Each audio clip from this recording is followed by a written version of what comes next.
Welcome to Leaders with Leverage. I am so excited. I'm always excited about these amazing people that I get to chat with. Today, I'm going to talk to Kelly Dillon. Kelly and I have known each other for years. We worked side by side at a consulting company, and she has since gone on to just become an even more accomplished executive. And she started as a contributor at Deloitte and then worked in consulting. And now she is the vice president of strategic programs at Remax. She has such a heart for leadership and the people that she surrounds herself with. I brought her in to talk to my cohort. So you will hear people ask her questions, and that's the context around it. So I'm going to start you kind of in midst of asking her about how does she find the courage to do what she does and to make herself uncomfortable. And really thinking about that, she really goes into her head and she kind of tries to draw out the steps that she thinks about and how she engages in order to do that. And some of her leadership lessons along the way. I think you'll really enjoy this conversation. She's not one to tout her own horn, and you're going to hear her humility, but you're also going to hear her strength as she tells her story. So hope you enjoy this. I'm going to jump you in right in the midst of our conversation.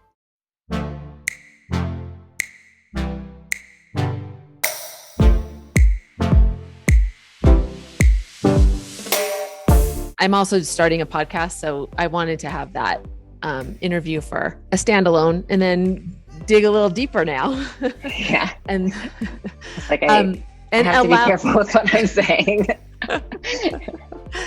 I know we'll have people that ask questions too. So just unmute if you want to, or say something in the chat. What's next for you, Kelly? Like, how are you challenging yourself? Like, how do you think about what is kind of your scary next step for you professionally? And then how do you kind of think about that in the role you're playing or not? Does that make sense? Yep. The big next step that I want to do, so my passion is around strategy. And when I say strategy, I mean getting everyone focused on the same things. And a big step for me is to be in a role where that's all I'm doing. And that's what I'm asking for currently. And what I'm trying to move towards is just to focus on our corporate strategy at our holdings company. And also two paths that I'm exploring is this something that I want to, I'll continue to do at Remax? And then also, could I do this by myself?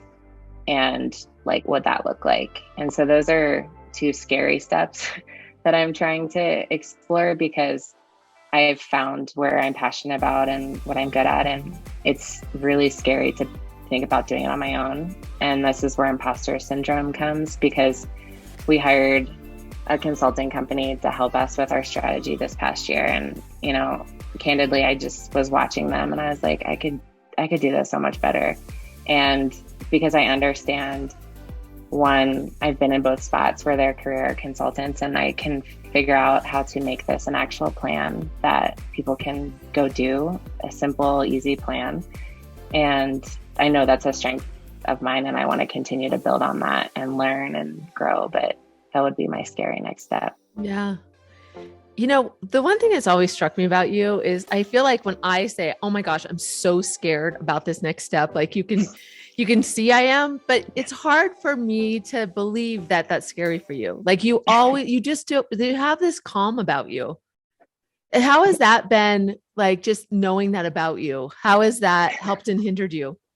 That's funny you say that, because I went to lunch this week with someone that I used to work with, Miranda was Joel, and he said the same thing. And that was, again, like, I don't know that about myself. I feel like I'm terrified, and maybe I'm not showing it.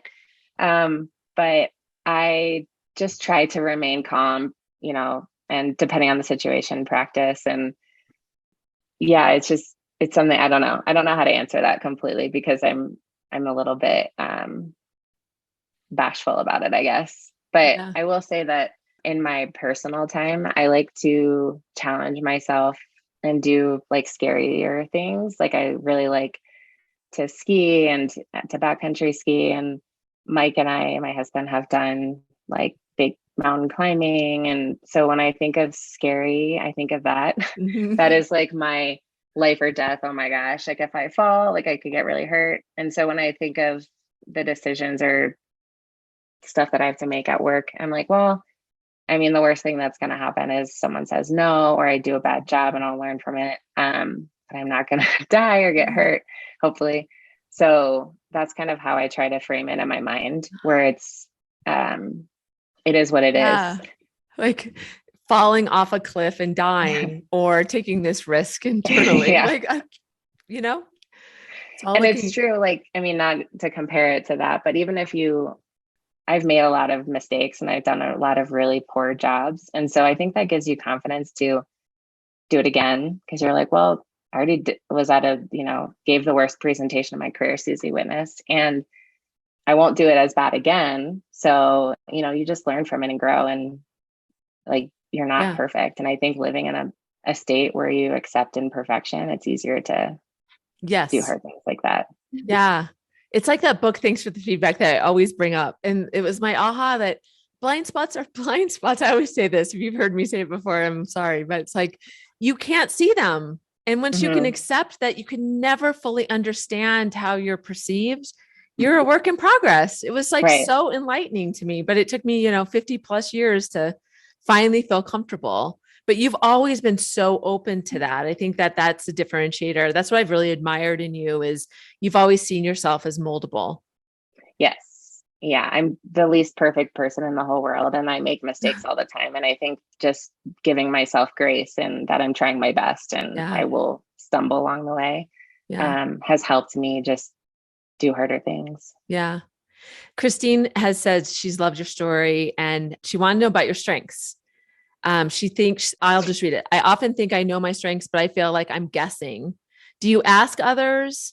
Do you go through evaluation? I know you have strengths, but you really know what you're really good at. So what has that journey been like for you, and how do you really embody those? Yep. So I've done a lot of the different tests, if you will. I did strength finders with Susie. I did the colors. I've done like name it, and I've done all of them, and they all were pretty consistent. And so I felt pretty comfortable in that. And then through a lot of leadership trainings, they do assessments where they do 360 reviews, ask your leaders what they think your strengths are, ask your peers, ask people who report to you. And I think that's been really beneficial too, because you'll find themes, and it did align to a lot of the tests too that I've like strength finders. And it's good to know what you're not good at too. I think that's equally as helpful. So it's been an evolution, and I'm constantly asking people and taking it really seriously. Like if I'm not doing something well, like how do I build on that? But it's definitely been a process, and I think it will shift too as I move, in different directions in my career or change whatever role I'm doing. So it's just something that I continuously ask and focus on. Mm-hmm.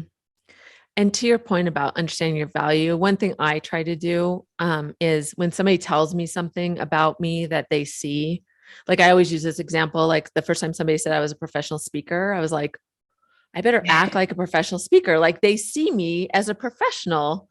And so then I start like next time I got in front of a crowd, I was like, they expect me to be this way. And then I kind of was able to get my confidence around that, but I had to hear it from somebody else to do it. I mean, do you ever do anything like that? Yes. And I think that also goes back to the imposter syndrome of just like trying to get over that. Like, I don't see myself that way, but if other people see me that way, I can give myself strength to do it. Yeah. Like my current boss always tells me, like, you're really good at handling the toughest situations. And I don't see myself that way, but it gave me strength to jump in when there is a tough situation, say, hey, let me lead that. And have no idea what I'm doing, and I'm making it up as I go, but I know that they have confidence in the fact that I'll figure it out. And I think that's helped me just be able to do things that I don't think of myself, but other people do. Yeah. Again, go ahead. Go, Shauna. Yay. Hi, Kelly. Hi. I was going to say, you were talking about your personal brand, and I know this is something Susie talks about too. How do you describe your personal brand? What would you say? Like, this is my brand. I am a servant objective leader who leans into the toughest problems and can solve it, bring people along, and we can end in a better place together. And so I'm constantly working on my brands, but that's where I'm leaning towards today, which is give me the toughest things. I'll simplify it, bring people along, and make it easier for everyone. Mm-hmm. So that's what I've really tried to focus on. Mm-hmm. When you say you're constantly evolving it, how are you testing that? Taking on tough problems, seeing how it goes, and asking for feedback. Like, how did that go? Was I helpful? Did I make things easier for you? Was I effective? Where could I do better? And so when I get people's feedback, I try to evolve it a little bit. And I think it will continuously evolve. But that's where I've really nailed down recently is those couple things. And it's really simple. And I try to not overcomplicate it because that's what I feel good about. And that's what I know that I'm good at. Awesome. Thank you. Yeah, those are really good questions. I love it. You also said your purpose. Like, I feel like having a purpose and really understanding what that is and articulating that to people so they understand better what you do well. We tend to start with our title. Mm-hmm. And when you understand your purpose, I think it helps people know how to lean into you. Right. And that's the other thing too, is something that I've also, one of my passions is growing other leaders. And that's like part of my brand that I'm trying to build too, is I want to grow leaders. I want to create an environment where people, they're leading me one day, you know, and so that's another evolution that I've had recently is that's something I'm really passionate about. Mm-hmm.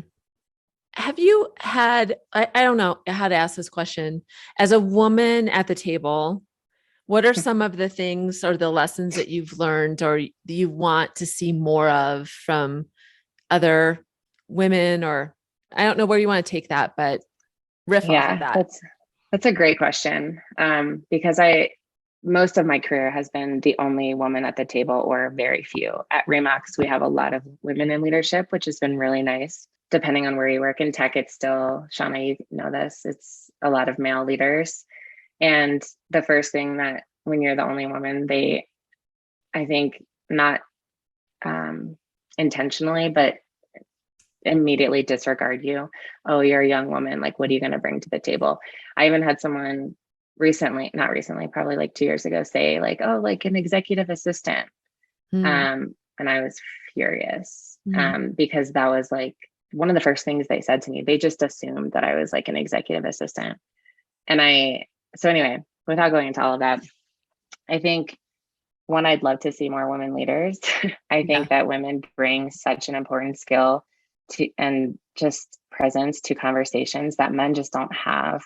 We think about a million things at once, and men, I'm stereotyping, but men generally think of one thing at a time. And I think that's a powerful thing that we bring. And also just leading with empathy.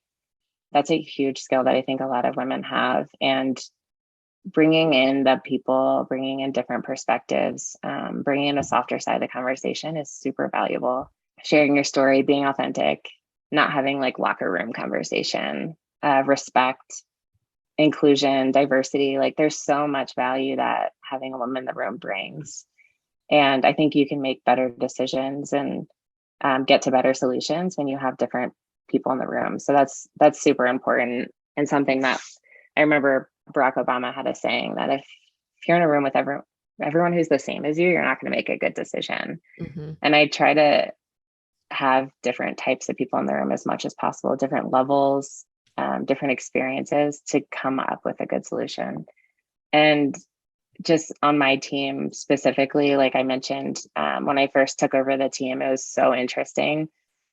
The men on my team immediately met with me when I took over, and they said, this is what I want. This is the salary I want. This is, and that was the first thing they said to me. And I hadn't even looked at the salary and the comp of people on my team yet. And the women on my team were like, I'm really happy. I love working here. And I'm really excited to work for you. And didn't ask for anything. And so then I looked at their comp, and their comp was all over the place and super imbalanced. I'm like, why aren't you asking for more money? And they were like, I don't know how to. And so I think that I'd love to see women ask for what they want more. Mm-hmm. And I'm guilty of this too. I'm actually, I have a mentor at our company who's the president of our Canadian region. And I asked him a question, and I was like, how did you get to where you are today? And how did you negotiate? And he kind of looked at me weird, like, what do you mean? How did I negotiate? Because he just naturally asked for everything. Yeah. And he started as the janitor of their company, and he's the president and CEO. Wow. And I was like, how did you go from janitor to CEO? And he was like, I just took on opportunities and told them what I needed to do that opportunity. Wow. And it's just very simple. And I wish that I thought that way. I wish that we all thought that way. And I know that's just not what we do. And we won't be equal to men until we do that.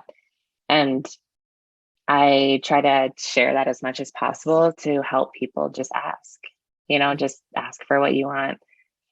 Be okay with getting no. If you get no, when can we do this? When can I have this compensation? What should I do to get there? When can I have this title? Why don't I have it today? Help me understand what's the difference between X, Y, and Z. So I just wish that we all did that from the start. And that's something that I am also passionate about, just helping women do that and empowering each other, holding each other accountable to do it. Mm-hmm. Yeah. So many times it's just ourselves that get in the way. Yeah. Rationalize why. Right. Like we get an opportunity. And again, I just saw this happen where two of us are women, one is a guy, and we all were asked to do different roles. And both me and the other women were like, yeah, this sounds great in our heads. And I was like, we can't do that because I know that he's asking for something different, and we have to just listen and say, oh, we'll come back with what we'd like out of it, and that's not comfortable for me at all. And I had to like pretend like, oh, I'm really good at this. But I was so uncomfortable because I wanted to just be like, yeah, and I don't want to ask for anything. I'll just do it. But yeah, I'd love for that shift to happen and to see more women at the top. Yeah. Even just knowing that people ask for things can open up that comfort. Trace, I can tell you unmuted. Go ahead. Yeah, just going along with that, Kelly, and hi. Hi. Congrats on your baby. Thank you. So you're like a year old now. Yeah. Right? Yeah, we have 2, 3 and 1. Okay. Anyways, last time I saw Kelly, for the record, was before she had any kids. So I'm just going along with that. Obviously, I've had kind of a different style of upbringing where I've kind of been taught how to do this from a young age and from the get-go in my career. Mm-hmm. However, I've kind of gotten the feedback that, oh, it just seems like you're trying to climb the ladder. You're just trying to move up, and it kind of comes off in a negative way. How do you balance the like fighting for what you want and in a way that men do it naturally, maybe, versus kind of taking on that stereotype of, oh, you just want to move up in the company? That's a great question. Mm-hmm. And some advice that I was given in a leadership cohort was always talk about how you're helping the business. Hey, I want to take on this new role. I want to be promoted. These are the additional responsibilities that I'm going to take on, or these are the problems I'm going to solve.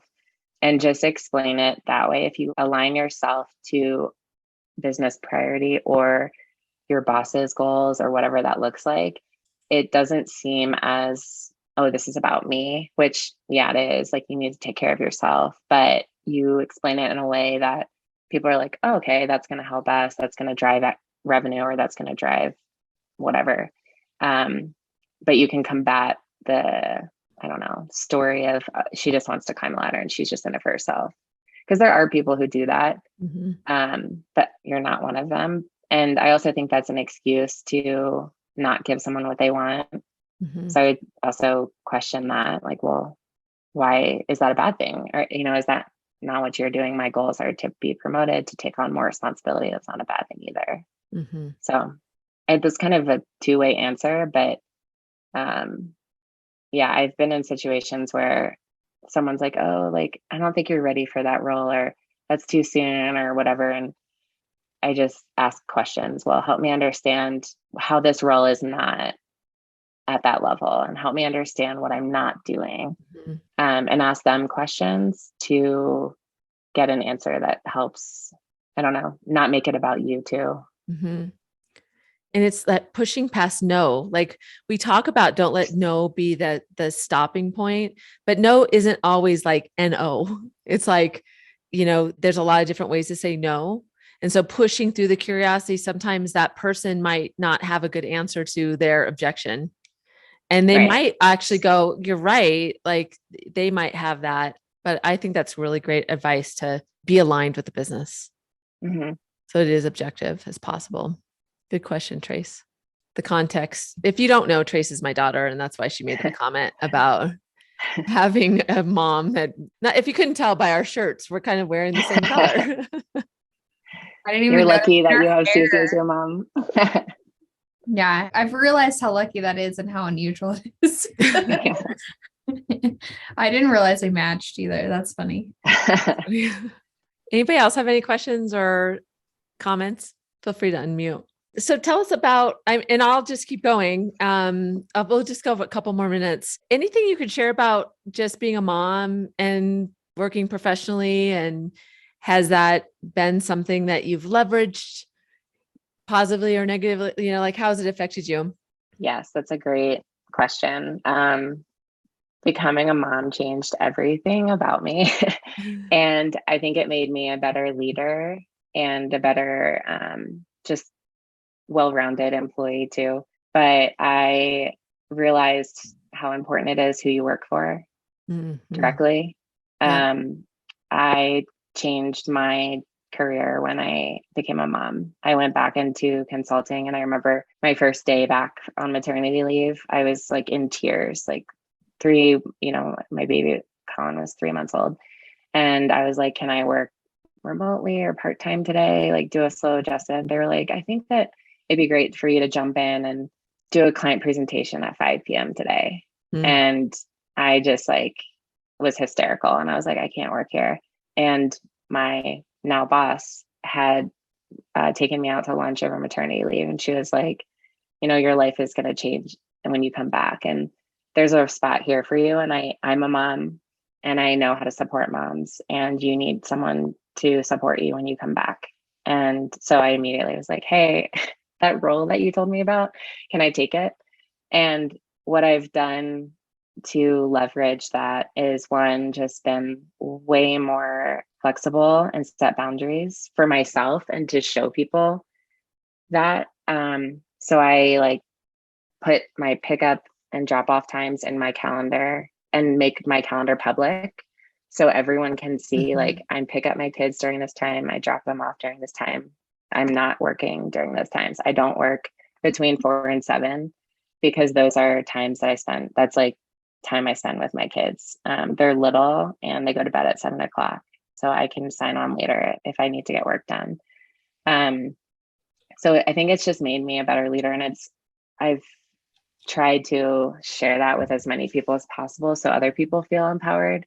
I also started a parenting group at Remax where it's not like a big official group where we meet or anything, but what it allows me to do is when there are issues that are coming up with parents, I can talk to the executive team about it and say, hey, like in January, I remember like all the schools were shutting down because of COVID, and it was insane to not have childcare and be expected to continue your job. So I told our executive team, like, you should send something out to the company and just say like, hey, this is really hard times, like do what you need to do. And they did, but they didn't know that that was happening because their kids are older.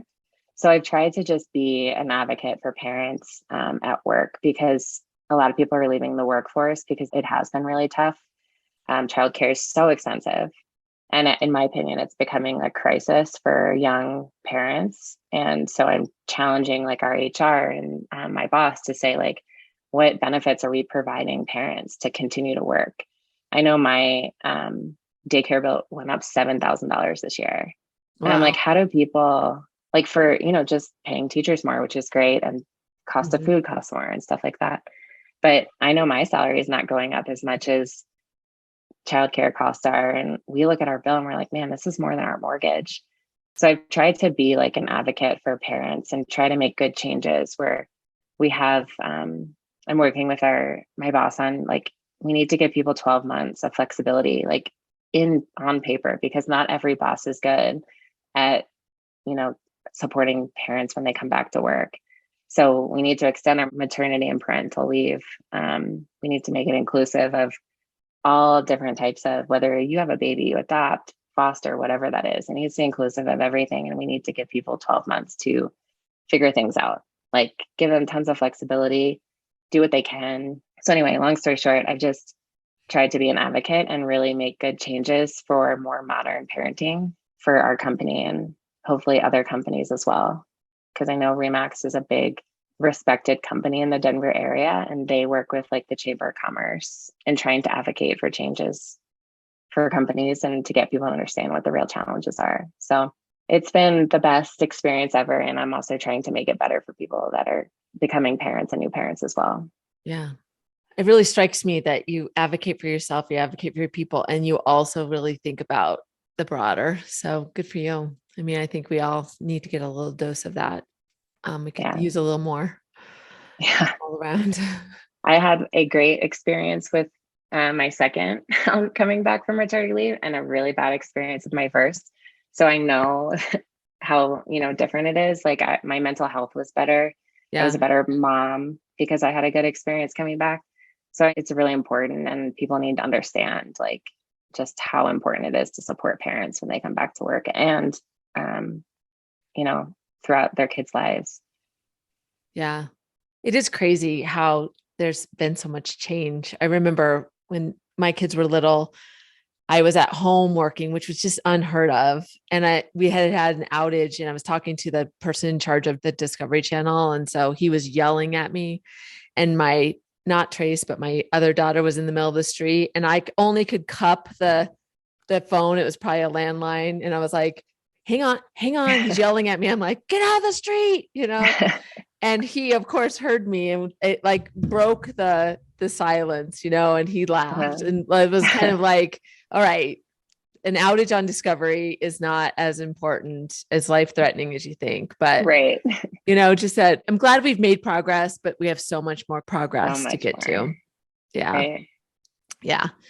Anything else? What did I not ask you? Anything else that before we go, you want to say?